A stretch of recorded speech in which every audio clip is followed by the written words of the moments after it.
Hi hello welcome to all. आप सभी लोगों का स्वागत है N K Mittal law classes के ऑफिशियल यूट्यूब चैनल पे। तो चलिए सेशन की शुरुआत करते हैं और साथ में पढ़ना और सीखना शुरू करते हैं।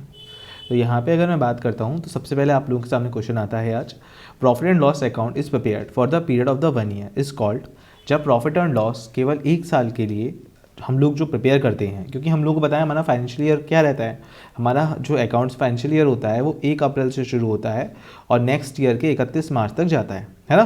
तो ये जो 1 साल तक के लिए अकाउंट्स बनाए जाते हैं किस कॉन्सेप्ट के हिसाब से बनाए जाते हैं, पीरियोडिसिटी कॉन्सेप्ट, यानी कि पीरियड के हिसाब से।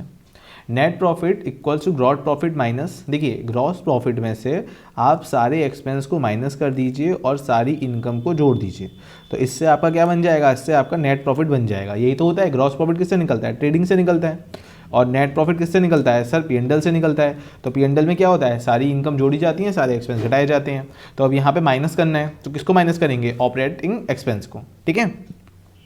डायरेक्ट एक्सपेंस, डायरेक्ट कॉस्ट तो आपकी ट्रेडिंग में आ गई होगी, और प्रोडक्शन कॉस्ट जो प्रोडक्शन वाली होती है, डायरेक्ट कॉस्ट वगैरह जो होती हैं वो ट्रेडिंग में आ जाती हैं। ऑपरेटिंग एक्सपेंस जो होते हैं, रेवेन्यू एक्सपेंडिचर जो होते हैं वो इसमें जाते हैं, किसमें, प्रॉफिट एंड लॉस में, तब जाके हमारा नेट प्रॉफिट निकलता है। चलिए, primary expense are treated as, primary expense को डेफर्ड रेवेन्यू एक्सपेंडिचर के रूप में ट्रीट किया जाता है, क्योंकि शुरुआत में जो खर्चे होते हैं तो उसका फायदा एक शुरुआत में, अगर देखो मान लो आप एक बिजनेस चलाने में खर्च कर रहे हो, ठीक है, अगर आपने उसी को क्या करा, उसी को आपने बोला कि हम इसी को इस साल हुआ प्रॉफिट में से कट कर देंगे, तो एक बात ही बताओ, पहली साल में तो बहुत ज़्यादा प्रॉफिट नहीं होगा ना, धीमे धीमे प्रॉफिट अच्छा होगा। तो प्राइमरी एक्सपेंस को एकदम से आगे जाते हुए सालों तक हम लोग क्या करते हैं, खत्म करते चलते हैं, तो ये डेफर्ड रेवेन्यू एक्सपेंडिचर की कैटेगरी में जाता है, यानी कि इसे मिसलेनियस एक्सपेंडिचर की कैटेगरी में हम डाल सकते हैं। अगला, in the calculation of the depreciation all of the following item are actually estimated except, सभी जो आइटम होते हैं उनकी ज़रूरत है आपको, किसकी ज़रूरत नहीं है, एक तरह से आप बोल सकते हैं हिस्टोरिकल कॉस्ट की कोई ज़रूरत नहीं है, हम प्रेजेंट कंडीशन के आधार पे ही किसी चीज़ की वैल्यू करते हैं। इसमें से कौन सा अकाउंट को in the books of XYZ limited in the business purchase a vehicle through cheque, अगर आप चेक से कुछ परचेज कर रहे हैं तो किसको क्रेडिट करेंगे, बैंक अकाउंट को क्रेडिट करेंगे, ठीक है। अगला, एक assets can be converted into the cash with in a short period, एक एसेट्स को कैश में कन्वर्ट कर सकते हैं एक शॉर्ट पीरियड में, अगर उसकी टाइमिंग 1 साल या उससे कम होती है तो उसको हम क्या बोलते हैं। तो सर सीधी सी बात है, अगर एक एसेट्स है वो शॉर्ट पीरियड के लिए, यानी कि 1 या उससे कल से आगे लगाई गई है, तो कैसी एसेट्स होती है, करंट एसेट्स होती है ना,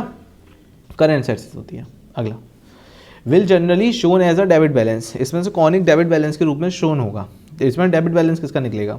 बैंक लोन का, बैंक डेब्ट्स रिकवर्ड का, ड्राइंग का, या सैलरी पेबल का। तो हमेशा किसका निकलता है, ड्राइंग्स का निकलता है, ठीक है, डेबिट बैलेंस ड्राइंग का। अगला, डिबेंचर को किस और नाम से जानते हैं, तो डिबेंचर को हम बॉन्ड के नाम से और जानते हैं, किस नाम से जानते हैं मेरे भाई, बॉन्ड। अगला,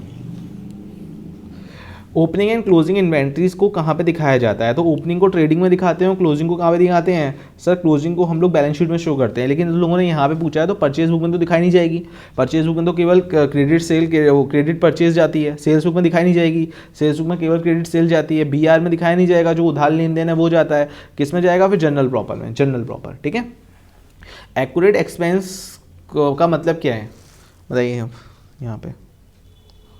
सर, एक्यूरेट एक्सपेंस क्या होगा आप लोगों का, देखो एक्यूरेट एक्सपेंस क्या होता है, यानी कि एक ऐसा एक्सपेंस जो क्या है, या एक्वर्ड इनकम यहाँ पे थोड़ा बोला जाना ज़्यादा सही है, एक्वर्ड एक्सपेंस नहीं, एक्वर्ड इनकम बोला जाना यहाँ पे ज़्यादा सही है। तो अगर आपने कोई ऐसी इनकम जो कि पहले से एडवांस ले ली है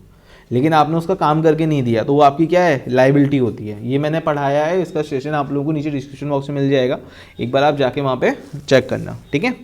और अगर सेशन अच्छा लगे तो प्लीज़ सब्सक्राइब कर देना यार, आप लोगों का प्यार और सपोर्ट की हमेशा नीड रहती है हम लोगों को, और हो सके तो इंस्टाग्राम पे भी फॉलो कर लेना, ठीक है। चलो ओके, टेक केयर सबको, बाय बाय।